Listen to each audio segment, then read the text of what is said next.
Hi friends, it's Keegan, and I'm here on the edge of civilization and the edge of nature. This is a place where I've lived my life, and it just so happens it's a principle of permaculture to value the edge, to use the edge as the place where new things emerge as the meeting of two different zones, two different ecosystems, two different realms. And there's many ways we can live on the edge. And there's that saying, if you're not living on the edge, you're taking up too much space. And there's a great truth to that. We can push our own edge, our growth edge. That's really where we're going to find happiness and fulfillment, is when we're challenging ourselves to embrace more of who we are, to step into the legacy that we're here to create. And that's always a challenge, and that's the gift, the opportunity of our life, to challenge ourselves and push through the uncomfortable experiences that is learning. It's the dawning of the age of Aquarius, and we are still in that dawn, which is the cosmic dawn, like the edge between the dark and the light. And we're coming into an age of enlightenment, of an upward trend in our consciousness, the Great Awakening, where we're realizing more about who we are. We've been in a great confusion about our identity. We've been in a crisis, and I learned only just recently that crisis is actually coming from an ancient Greek word that means a turning point. Whereas previously in my life, I always thought that crisis meant like a difficult, like a stopping, like something that's keeping you from advancing, right? It's a crisis, I don't know what to do. That's how I always conceptualized it. But just recently I realized it's actually your turning, it's your evolution. A crisis is an evolutionary opportunity. So that's a positive outlook that I'm embracing more. And I want to encourage all of you to look for the edge where you're growing, to look where you're stepping into empowerment as someone who has a voice, who has a purpose to share, not just a follower of prescribed norms. Because we see where that's taking us when there's so much emphasis on conformity and people value going along to get along, and conforming to try and fit in and be recognized as a, one of the tribe. The age of Aquarius is about us realizing that our uniqueness is so valuable, and it's so important that we actually have the courage to express that and to not be afraid to stand up as our unique, beautiful selves. And here's the deep truth about it, that our uniqueness is divine, and we are each divinely inspired to have the desires, the traits and tendencies and characteristics that come from within us. And so if we can think back to our childhood selves and the little crazy things that we did as kids, the fantasy worlds that we were playing in, and for many of us, the vast majority, our parents didn't encourage that in a lot of ways. They said, your fantasy imaginary world is not real. And so slowly we kind of lost that special flavor, and then we got more into this conformist mindset. And I have gone against that throughout my journey, since I was a kid, and it's led me on amazing adventures. Right, I was a college dropout, and instead I enrolled in the University of the Universe, the Academy of Awesome, which was taking me on globetrotting adventures and just following my bliss and curiosity I have always had a great curiosity for other cultures and other languages, and so I've been exploring that. Now here I'm in Montenegro, the beautiful country by the Adriatic Sea, and exploring the Slavic roots that are in my genetic ancestry. And I've been in Asia, I've been in North and South America, and following the thread of permaculture, which I mentioned at the beginning about the edge, and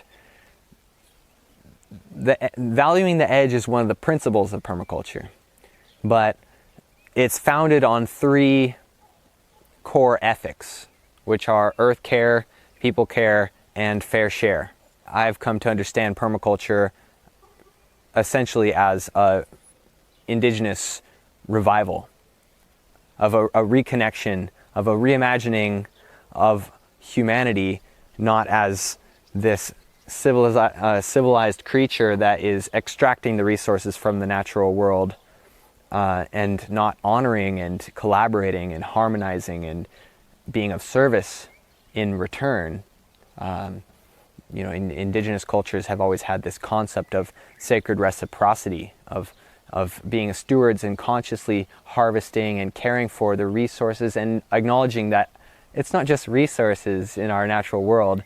There actually is life and consciousness everywhere, and our surrounding environment is full of beings that have conscious awareness, and it's important that we have a communication with them, which is what their ceremonies are about.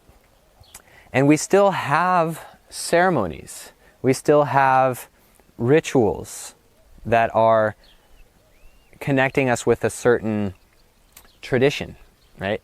Today we have many rituals of getting up, drinking coffee, maybe commuting, and paying the toll on the toll road while you're commuting. These are still rituals. I've come to understand religion and spirituality is connected with religion, but religion is really our way of life. It's how we choose to bind ourselves by habits, right? Rituals are habitual actions that we take. And so we're cultivating certain consciousness and, a way of being through our ritualistic behavior.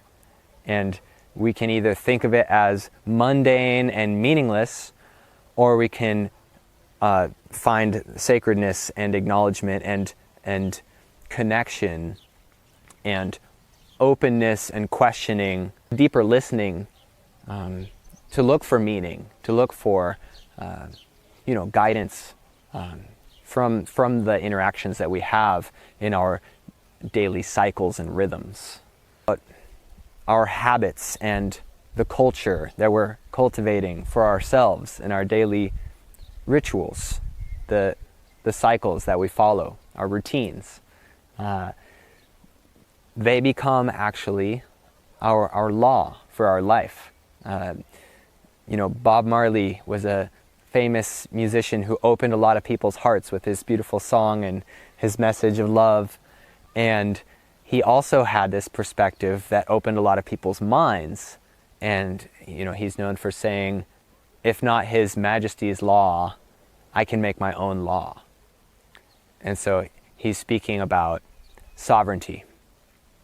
He's speaking about if the divine hasn't instructed him, if his God hasn't given him specific rules that he needs to follow, then he's free to make his own law as a creator, as a co-creator.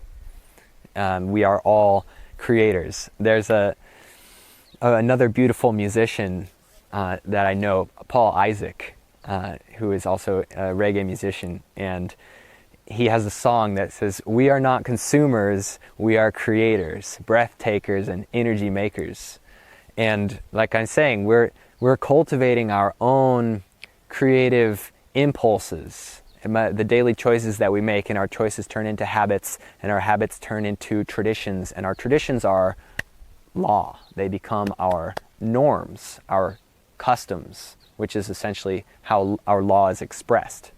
And so we have agreements that we make with ourselves, and we do this, some people do it from a more conscious perspective with more intentionality, like I'm going to, with discipline, make this agreement with myself and stick to that because it aligns with my values. And others, well, they kind of maybe go more with the flow because they are not so clear about what their values are. And we're all on our own unique journeys. But the sovereignty of our creatorhood, of our creative capacity, is the other aspect of what we're moving into in this Aquarian dawn, a realization of the beauty and the uniqueness that we each have to share, our gift of our presence here on the earth as souls, wherever we come from as souls. We're here for a short time embodied in these bodies, and we have a legacy to create. And we're only going to do that by daring to be our full selves in all our uniqueness and authenticity. We are the authors of the stories of our lives. And sovereignty is a conscious acknowledgement of this authorship, of saying, I choose to write the story of my life based on the values that I hold dear. And they are whatever they are for you. You know, if it's trust, if it's love, if it's family. There are many, many core values and many ways to explore creatorhood. And that's a beautiful thing. That's the beautiful thing of this life, is that we have a whole spectrum of possibility. And our purpose is just to see what we can create, you know, what's coming through us authentically. And so there are tools and resources at this time that I've used to help me stand in my authenticity, even in the face of this conformist, stampede. Often, especially during 2020, we had this overwhelming, collective impulse, and everyone was doing this ritual to muzzle themselves, to stifle their authentic face, their authentic expression of the bare reality of who we are.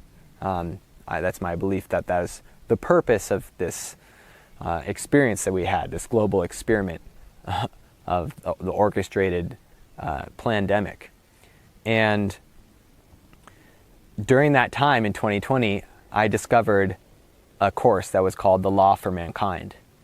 And it was given by the Sovereign's Way Academy, which is run by Greg Paul. And it really was a powerful influence on my thinking at the time. It was very, empowering and just encouraging, and it gave me context and a specific kind of a methodology that I could use to, first of all, to stand in my authentic identity as a creator, as one and equal with all of life. We all have a right to express our authentic selves. How do we exercise that? How can we communicate in an effective way to where our authenticity is acknowledged in our choices, our bodily autonomy of saying, I'm not going to take someone's prescription or a mandate that's put on by a state that I have to put this or that in my body. And how do we stand in our authentic connection with the truth of who we are as spiritual beings that are the captains of our lives? Sovereign's Way Academy, they're still offering the knowledge share that you can benefit from listening to. And so I recommend that, and I want to offer that to you in this way. So lots of love, and I hope you check it out. And whether you do or not, be emboldened, be your true self, and take heart. Lots of love. To learn more about the Law for Mankind Knowledge Share, click the link in the description.